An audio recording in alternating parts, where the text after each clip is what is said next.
पर आशुतोष, अभी हमने एनडीए की बात की है, इंडिया की अगर बात करें, इंडिया कहां गुम है? जायज सवाल है ये। संदीप, सबसे पहले हम पत्रकारों की एक बड़ी खास आदत होती है कि हम बहुत तुरंत किसी निष्कर्ष पर पहुंच जाते हैं। जब पटना में इंडिया गठबंधन की बैठक हुई, उसके पहले हर आदमी कह रहा था अरे इंडिया कहाँ है, विपक्ष कहाँ है, मोदी तो आराम से जीत जाएंगे। उसके बाद बेंगलोर और मुंबई में हुआ तो कहा अब तो मोदी जी कहीं नहीं है, अब तो बीजेपी हार रही है और अब इंडिया गठबंधन जो है वो बड़ी मजबूती के साथ सरकार में आ रहा है। और अब 3 राज्यों के चुनाव हार गए तो उसके बाद अब ये कह रहे हैं कि इंडिया गठबंधन कहाँ है और भारतीय जनता पार्टी आराम से आ रही। हम शायद ये भूल जाते हैं कि 2018 में इन्हीं तीनों राज्यों में भारतीय जनता पार्टी बुरी तरीके से हारी थी और उसके बाद 2019 के नतीजे बिल्कुल अलग थे। तो विधानसभा के चुनाव के आधार पर लोकसभा के चुनाव का आकलन करना हमारे ख्याल से गलत है। दूसरी बात, चुनाव के 6 महीने पहले हम कोई फतवा जारी कर दे कि नहीं भाई अब तो इंडिया गठबंधन कांग्रेस खत्म हो गई है, वो भी ठीक नहीं है। नहीं, फतवा नहीं जारी कर रहे, लेकिन वो शक्ल, वो पीछे ग्राउंड वर्क, वो मुद्दे, वो समन्वय, वो संयोजक, कोई चीज सामने पेश नहीं आ रही है। मैंने कहा ना कि ये तो पटना की बैठक के पहले भी यही बातें कही जा रही थी। जो 2024 का लोकसभा का चुनाव है वो सिर्फ एक मुद्दे पर लड़ा जाए, उस मुद्दे का नाम है नरेंद्र मोदी।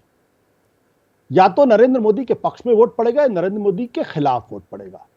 इसके अलावा अगर हम ये बैठकर सोचते हैं कि महंगाई पे मुद्दा हो जाएगा या बेरोजगारी पे हो जाएगा, हिंदुत्व पे वोट पड़ जाएगा, नेशनलिज्म पे वोट पड़ जाएगा या लाभार्थी योजना पे हो जाएगा, लाडली बहना जैसी योजना पे हो जाएगा, फ्री राशन पे हो जाएगा, मुझे ये लगता नहीं है। तो जैसे इंदिरा गांधी के जमाने में या तो इंदिरा गांधी के खिलाफ वोट पड़ता था या इंदिरा गांधी के पक्ष में वोट पड़ता था। मुझे लगता है कि आज की तारीख में जब हम बात करते हैं तो सबसे पहले यह समझना पड़ेगा कि 2024 का चुनाव 2019 की तरीके से सिर्फ और सिर्फ नरेंद्र मोदी के मुद्दे पर ही लड़ा जाएगा। अगर इंडिया गठबंधन कोई ऑल्टरनेट पेश कर पाएगा तब तो वो लड़ाई में रहेगा, मुकाबले में रहेगा। ऑल्टरनेट का मतलब क्या है आपका? ऑल्टरनेट किस तरह से पेश करे?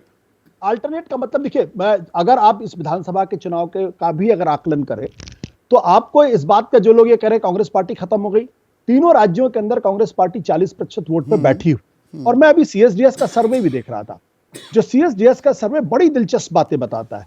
अगर हम सिर्फ और सिर्फ अगर हम मध्य प्रदेश का ही उदाहरण ले ले जहां पे कांग्रेस पार्टी बुरी तरीके से हारी, या राजस्थान का उदाहरण ले ले जहां पे कांग्रेस हारी है, इन दोनों राज्यों में अगर आप देखें अपर कास्ट जो है वो एक तरफा वोट आज की तारीख में बीजेपी को कर रहा है, जो हिंदुस्तान में 14-15%, 16% के आसपास है।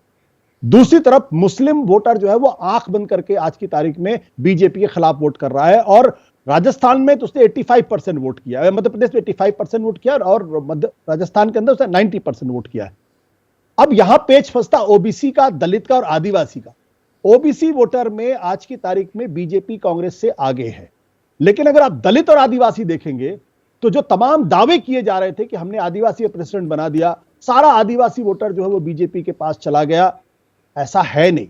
दोनों राज्यों के अंदर दलित 45% कांग्रेस को वोट कर रहे हैं, 33% बीजेपी को कर रहे हैं, आदिवासी 51% कांग्रेस को वोट कर रहे हैं, 39%। ये मेरा डेटा नहीं, सीएसडीएस का डेटा है। इसका मतलब यह है कि नरेंद्र मोदी के आज अभी भी तमाम के बावजूद भी 2019 के चुनाव में 303 सीट लेने के बाद भी बीजेपी के पास 37% वोट है, यानी 63% वो वोट है जो टैप हो सकता है। जो मैं ऑल्टरनेटिव की बात कर रहा था, ऑल्टरनेटिव की बात मतलब यह है, क्या अखिल भारतीय स्तर पर जो इंडिया गठबंधन है वो एकजुटता का प्रदर्शन कर सकता है या नहीं कर सकता? इस पर निर्भर करेगा कि चुनाव में लड़ाई मुकाबले ठीक ठाक तरीके से होगी या नहीं। 19 दिसंबर क्या तारीखी दिन होगा? टाइम इज रनिंग आउट, ये बात मानेंगे आप आशुतोष? पॉलिटिक्स में कोई टाइम इज रनिंग आउट बिल्कुल नहीं होता। एक जगह आप एक ब्लंडर अगर आप कर दें, क्या अगर 1977 में अगर जगजीवन राम ने अगर जनता पार्टी को ज्वाइन नहीं किया होता तब भी क्या नतीजे यही होते? तो बट परंतु लेकिन लगे रहते। मैं बट परंतु लेकिन में नहीं जाता। मैं ये कहता हूं कि अगर 19 तारीख की मीटिंग होती है और मीटिंग होने के बाद अखिल भारतीय स्तर पर आप मजबूती के साथ वन वॉइस, देखिए बीजेपी की सबसे बड़ी खासियत क्या है? बीजेपी की सबसे बड़ी खासियत यह है कि ऊपर से नीचे तक एक ही आवाज निकलती है और वो इसलिए गठबंधन को अगर समझना है कि उसको लड़ना है, मैं भी नहीं कह रहा हूं गठबंधन हार रहा है या बीजेपी जीत रही, मैं ये कह रहा हूं अगर एकजुटता का परिचय देते हुए एक आवाज में एक तरीके से अगर आप खड़े होकर बात करेंगे, 400 सीटों के ऊपर अगर 1-to-1 कंटेस्ट अगर आप करने की स्थिति में होंगे, तब तो आप सोचिए कि 2024 की लड़ाई दिलचस्प होगी। अगर ऐसा नहीं होगा, मैं बार बार कहता हूं, 37% वोट पर बीजेपी बैठी हुई है, जो नरेंद्र मोदी के बावजूद भी, और 2014 में 31% वोट था। अगर इसमें 3% वोट भी अगर खिसक जाएगा तो दिक्कत होगी बहुमत लाने में। तो ये जो क्या नरेंद्र मोदी के प्रति लोगों की आस्था आज की तारीख में बनी हुई, इसमें कोई दो राय नहीं है। आप अगर विधानसभा के चुनाव में देखें तो जिन राज्यों के अंदर बातचीत हुई है, लेकिन वहां एक चीज और भी है, जब लोगों से सवाल पूछा गया, और सीएसडीएस का सर्वे इस बात को कहता है, दूसरे सर्वे भी कहते हैं कि आपने पार्टी के नाम पे कितना वोट डाला, तो 50% से ज्यादा लोग पार्टी के नाम पे वोट डाले।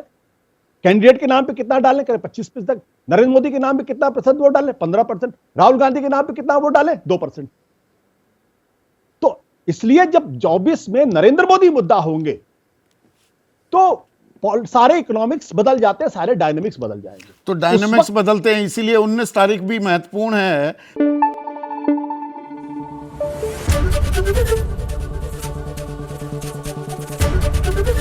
एबीपी न्यूज आपको रखे आगे।